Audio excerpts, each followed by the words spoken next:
बेळगाव बंदला संमिश्र प्रतिसाद। संपूर्ण देशाचे आराध्य दैवत छत्रपती शिवाजी महाराज आणि हिंदू हृदय सम्राट बाळासाहेब ठाकरे यांची फेसबुकवर विटंबना करून अवमान करण्यात आल्याने संपूर्ण महाराष्ट्रात संतापाची लाट उसळली आहे। सर्वत्र निषेध व्यक्त करून आपल्या भावना प्रकट करीत आहेत। बेळगाव शहरात सुद्धा या निंद प्रकाराचा निषेध करण्यासाठी सर्व हिंदू संघटना तसेच महाराष्ट्र एकिंग समितीच्या वतीने बंद पुकारण्यात आला।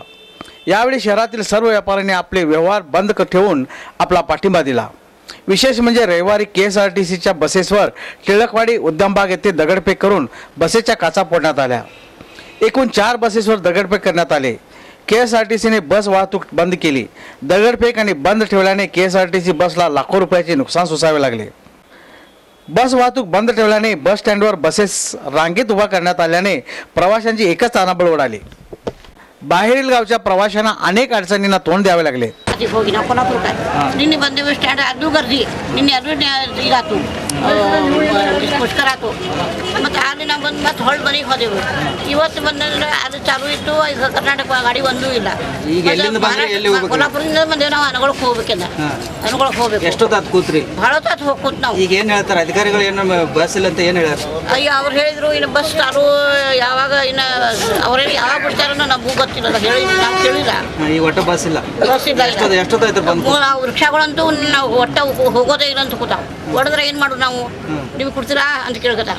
ಎಷ್ಟೊತ್ತಾಯ್ತು ಬಂದು ಕೂತಿ? ಬಂದು ಈಗ ಆತಲ್ರಿ ಒಂದು ತಾಸು ಆತು ಈಗ ಬಂದು। ಇನ್ನು ನಾವು ಎರಡ್ಯಾಕ ಕೂಡ್ಬೇಕು ಹೇಳ್ರಿ? ನಿಮ್ಮ ಹೆಸರು ಹೇಳಿ? प्रेमा बेटगिरी। चहा टपऱ्यावर हॉटेल्सवर बंद असल्याने अनेकांना उपाशी राहावे लागले। त्याचप्रमाणे बसेस बंद असल्याने ग्रामस्थांना, कामगारांना तसेच भाजी विक्रेत्यांना गावातच राहावे लागले। हाताच्या पोटावर गरिबांना या बंदचा चांगला झटका बसला आहे। शहरात या बंदचा अनेकांना फटका असून आर्थिक नुकसान झाले आहे। विशेष करून रिक्षावाल्यांना याची झळ बसली आहे। भडकळ गल्लीत आपल्या घरासमोर उभ्या केलेल्या एका रिक्षाला आग लावण्यात आली आहे। त्यावेळी रिक्षा जळून मोठे आर्थिक नुकसान झाले आहे। त्यामुळे रिक्षा चालक मालक संघाने या प्रकारचा निषेध करून आपल्या रिक्षा संपूर्ण दिवस बंद ठेवल्या। यामुळे प्रवाशांना पायी चालत आपले घर गाठावे लागले। त्याचप्रमाणे रिक्षा बंद झाल्याने विद्यार्थ्यांना शाळेला जाण्यास फारच अडचण आल्या। अनेक पालकांनी आपल्या दुचाकीवर आपल्या पाल्यांना शाळेत पोहोचवले। शैक्षणिक वर्षाची सुरुवात आजच असल्याने विद्यार्थ्यांना शाळेला हजेरी लावण्याची धडपड करीत होते, पण सरकारच्या आडमोठी धोरणामुळे शिक्षण खात्याने सुट्टी जाहीर केली नाही। यामुळे विद्यार्थी आणि पालक वर्गाला नाहक त्रास सहन करावा लागला। स्कूल ಪ್ರಾರಂಭವಾಗಿದೆ। ನಾವು ಅದೇ ಪ್ರಕಾರ 30ನೇ ತಾರೀಕಿಗೆ ಶಾಲಾ ಪ್ರಾರಂಭೋತ್ಸವ ಮಾಡಿದ್ವಿ। ಎಲ್ಲ SDMC ಸದಸ್ಯರು ಸಹ ಈ ಒಂದು ಕಾರ್ಯಕ್ರಮಕ್ಕೆ ಆಗಮಿಸಿದರು। ಅದರಂತೆ ಇವತ್ತಾದರೆ ನಾವೆಲ್ಲ ವಿತ್ ಲೆಸನ್ ನೋಟ್ಸ್ ನಾವೆಲ್ಲ ಶಿಕ್ಷಕರು ರೆಡಿ ಇದ್ದೀವಿ। ಆದರೆ ಬಂದಿರುವುದರಿಂದ ನಮ್ಮ ಶಾಲೆಗೆ सुरू ठेवल्याने कार्यकर्त्यांमध्ये असंतोष पसरला। तेव्हा कार्यकर्त्यांनी या ठिकाणी धाव घेऊन व्यवहार बंद करण्यास भाग पाडले। यावेळी वादावाद होऊन याचे रूपांतर दगडफेकीत झाले। यावेळी अनेक दुकानांचे नुकसान झाले। पोलिसांनी या ठिकाणी धाव घेऊन कार्यकर्त्यांना तसेच नागरिकांना हुसकावून लावले। शाहूनगरातील बेंगळूर आयंगर बेकरीवर हल्ला करून तेथील वस्तू रस्त्यावर फेकण्यात आल्याने या भागातील दहशत निर्माण झाली। पोलिसांनी या भागात मोठ्या फौजफाटा घेऊन सर्व नागरिकांना शांतता पाळण्याचे आवाहन केले। अतिरिक्त जिल्हा पोलीस प्रमुख SV गोळेद हे स्वतः आपल्या अधिकाऱ्यासह या भागात ठाण मांडून होते। एकंदरीत सोमवारचा बंद यशस्वी केल्याबद्दल हिंदू संघटनांनी नागरिकांचे आभार मानले। रयत संघाच्या वतीने धरणे सत्याग्रह। सरकारने जाहीर केलेल्याप्रमाणे साखर कारखान्यासाठी 2500 रुपये उसाला दर द्यावा असा आदेश दिला होता, पण या आदेशाला विरोध करून कारखानदारांनी उच्च न्यायालयात धाव घेऊन यावर मनाई घेतली आहे। त्यांच्या विरोधात रयत संघाच्या वतीने आज न्यायालयाच्या आवारात शामियाना उभा करून धरणे सत्याग्रह केले।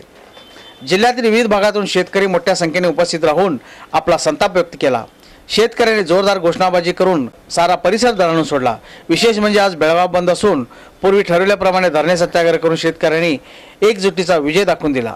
ಇಲ್ಲಿ ಸೇರಿರುವಂತ ರೈತ ಸಂಘದ ಎಲ್ಲ ಆತ್ಮೀಯ ಹಿರಿಯ ಬಂಧುಗಳೇ, ಬಹುಶಃ ನಾವು ಏನು ಧರಣಿ ಸತ್ಯಾಗ್ರಹ ಕೊಟ್ಟೋದಿಲ್ಲ, ನಮ್ಮಷ್ಟಕ್ಕೆ ನಾವು ನಾಚಿಕೆ ಪಡುವಂತ ಒಂದು ವ್ಯವಸ್ಥೆ ಇವತ್ತು ಸರ್ಕಾರದವರು ಮಾಡಿದ್ದಾರೆ। ಯಾಕಂದ್ರೆ ಇಷ್ಟು ವರ್ಷದ ಹೋರಾಟದ ನಂತರವೂ ಸಹಿತ ರೈತರು ತಮ್ಮ ಬೇಡಿಕೆ ಧರಣಿ ಕೂತ ಹೋರಾಟ ಮಾಡಿ ರಸ್ತಾ ರೋಕೋ ಮಾಡಿಕೆಯಿಂದ ತಮ್ಮ ಬೇಡಿಕೆ ಈಡೇರಿಸಿಕೊಳ್ಳುವಂತ ಒಂದು ಪರಿಸ್ಥಿತಿ ಇವತ್ತು ಮುಂದುವರೆದಿದೆ ಅಂದ್ರೆ ನಮ್ಮಷ್ಟಕ್ಕೆ ನಾವು ನಾಚಿಕೆ ಪಡಬೇಕಾದಂತ ಒಂದು ರಾಜಕೀಯ ವ್ಯವಸ್ಥೆ, ಒಂದು ಆಡಳಿತಾತ್ಮಕ ವ್ಯವಸ್ಥೆ ಇವತ್ತು ನಮ್ಮ ರಾಜ್ಯದಲ್ಲಿ ಇದೆ ಅಂದ್ರೆ ಬಹುಶಃ ಇದು ನಾಚಿಕೆಯ ವಿಷಯ. ಇವತ್ತು ನಮ್ಮ ಹೋರಾಟ ಏನು? ಈ ರೈತ ಸಮುದಾಯದ ಹೋರಾಟ ಬಹುಶಃ ಕಬ್ಬು ಆರ್ಥಿಕ ಬೆಳೆ. ಇವತ್ತು ಯಾವ ಸಕ್ಕರೆ ಕಾರ್ಖಾನೆ ಮಾಲೀಕರು ಸಹಿತ ಕಬ್ಬು ನುರಿಸುವ ಪ್ರಕ್ರಿಯೆಯಿಂದ ನುಕ್ಸಾನದಲ್ಲಿ ಇರ್ಲಿಕ್ಕೆ ಸಾಧ್ಯ ಇಲ್ಲ. ಇವತ್ತು ಯಾವ್ದಾದ್ರು ಒಂದು ಸಕ್ಕರೆ ಕಾರ್ಖಾನೆ ಭ್ರಷ್ಟಾಚಾರದ ವ್ಯವಸ್ಥೆ ಆ ಫ್ಯಾಕ್ಟ್ರಿ ಇದ್ದಿದ್ರೆ ಲಾಸ್ ಅನ್ನೋದು ಆ ಫ್ಯಾಕ್ಟ್ರಿ ಇತಿಹಾಸದಲ್ಲಿ ಕಾಣ್ಲಿಕ್ಕೆ ಸಾಧ್ಯ ಇಲ್ಲ. ಇವತ್ತು ಯಾವ್ದಾದ್ರು ಒಂದು ಫ್ಯಾಕ್ಟ್ರಿ ಬಂದ್ ಆಗಿದ್ರೆ, ಲಾಕೌಟ್ ಆಗಿದ್ರೆ ಅಥವಾ ನುಕ್ಸಾನ್ ಆಗಿದ್ರೆ ಅಲ್ಲಿ ಆಡಳಿತಾತ್ಮಕ ಭ್ರಷ್ಟಾಚಾರದ ವ್ಯವಸ್ಥೆಯಿಂದ ನುಕ್ಸಾನ್ ಆಗಿದ್ದ ಹೊರತಾಗಿ ಈ ಕಬ್ಬು ನಿಲ್ಲಿಸುವ ಪ್ರಕ್ರಿಯೆಯಿಂದ ಅಲ್ಲ. ಇವತ್ತು ಬಹಳ ಮಾತಾಡಲಿ, ಯಾಕಂದ್ರೆ ಹಿರಿಯದಂತ ಕೋಡಿ ಚಂದ್ರಶೇಖರ್ ಅವರು ಬಹಳ ಸವಿಸ್ತರವಾಗಿ ಎಲ್ಲ ವಿಷಯವನ್ನು ತಮ್ಮ ಮುಂದೆ ಹೇಳ್ತಾರೆ. ಇವತ್ತು 2500 ರೂಪಾಯಿ ರೇಟ್ ಅನ್ನು ಯಾಕೆ ಫಿಕ್ಸ್ ಮಾಡಿದರು? ನೀವಲ್ಲ, ಸರ್ಕಾರದವರು SAP ಏನು ಒಂದು ಕಾಯ್ದೆ ಮಾಡಿದಾರು, ಆ ಕಾನೂನಿನ ಚೌಕಟ್ಟಿನಡಿಯನ್ನು ಸರ್ಕಾರದವರು ಈ ಬಿಲ್ ಫಿಕ್ಸ್ ಮಾಡಿದ್ದಾರೆ. ನೀವು ಮಾಡಿದ್ದಲ್ಲ, ಯಾಕಂದ್ರೆ ನೀವು ಮಾಡಿದ್ದಾಗಿತ್ತಂದ್ರೆ ನಮಗೆ 3000 ಕೊಡ್ಬೇಕಾಗಿತ್ತು. ನಮ್ಮ ಬೇಡಿಕೆ 3000, 3500 ಇತ್ತು. ಆದ್ರೆ ಸರ್ಕಾರದವ್ರು ಒಂದು ಸಲ ಕಾನೂನಿನ ಚೌಕಟ್ಟಿನಡಿ ಒಂದು ದಾಂಡಿ ಫಿಕ್ಸ್ ಮಾಡಿದಾರೆ ಅಂದ್ರೆ ಅದನ್ನ ಬಿಲ್ ಕೊಡಿಸುವಂತ ಹೊಣೆಗಾರಿಕೆ ಯಾರ್ದೈತೆ ಅಂದ್ರೆ ಸರ್ಕಾರ. ಬಹುಶಃ ಇವತ್ತು ರೈತರನ್ನ ನೇರವಾಗಿ ಹೋಗಿ ಫ್ಯಾಕ್ಟರಿ ಜೋಡಿ ಜಗಾಡಿಕೆಯಿಂದ ಬಿಲ್ ವಸೂಲು ಮಾಡುವಂತ ಸ್ಥಿತಿ ಇವತ್ತು ಏನಾದ್ರೂ ನಿರ್ಮಾಣ ಆದ್ರೆ ಕರ್ನಾಟಕ ರಾಜ್ಯ ಒಂದು ಶೇಕಡಕ್ಕೆ ಉಳಿಯಂಗಿಲ್ಲ. ಈ ವ್ಯವಸ್ಥೆನೇ ಹಾಳಾಗಿಬಿಡ್ತೈತಿ. ಬಹುಶಃ ಸಕ್ಕರೆ ಕಾರ್ಖಾನೆಯ ಮಾಲಕರು ಬದುಕಬೇಕು, ಕಾರ್ಖಾನೆಗಳು ಬದುಕಬೇಕು, ರೈತರು ನೆಮ್ಮದಿಯಿಂದ ಇರಬೇಕು, ಅವರ ಆರ್ಥಿಕ ಸಂಕಷ್ಟ ದೂರ ಆಗ್ಬೇಕು ಅನ್ನುವಂತ ಒಂದು ಭಾವನೆ ಇದ್ರೆ ಸರ್ಕಾರ ತನ್ನ ಇಚ್ಛಾಶಕ್ತಿಯನ್ನು ಪ್ರದರ್ಶನ ಮಾಡ್ಬೇಕಂತ ಅನಿವಾರ್ಯತೆ ಇವತ್ತೈತಿ.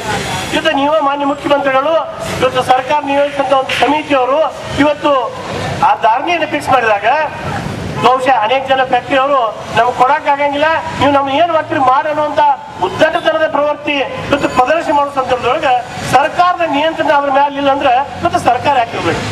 ಸರ್ಕಾರದ ಅವಶ್ಯಕತೆ ಏನೈತಿ? ನಾವು ಫ್ಯಾಕ್ಟ್ರಿ ರೈತರು ಮತ್ತೆ ಫ್ಯಾಕ್ಟ್ರಿ ನಾವು ಪರದಾಡ್ಕೊಂಡು ಕುಂಡಿರ್ತಲ್ಲ, ನಡು ಸರ್ಕಾರ ಅನ್ನೋದು ಅವಶ್ಯಕತೆ ಏನೈತಿ? ಮತ್ತೆ ಸರ್ಕಾರ ಐತಂದ್ರೆ ಕಾನೂನಿನ ಚೌಕಟ್ಟು ಪಾಲನೆ ಆಗ್ಬೇಕು, ಕಾನೂನಿನ ಅಡಿಯೊಳಗೆ ಎಲ್ಲಾ ಕೆಲಸ ಆಗ್ಬೇಕು ಅನ್ನುವಂತ ಮನೋಭಾವನೆಯಿಂದ ಇವತ್ತು ರಾಜ್ಯಾಂಗ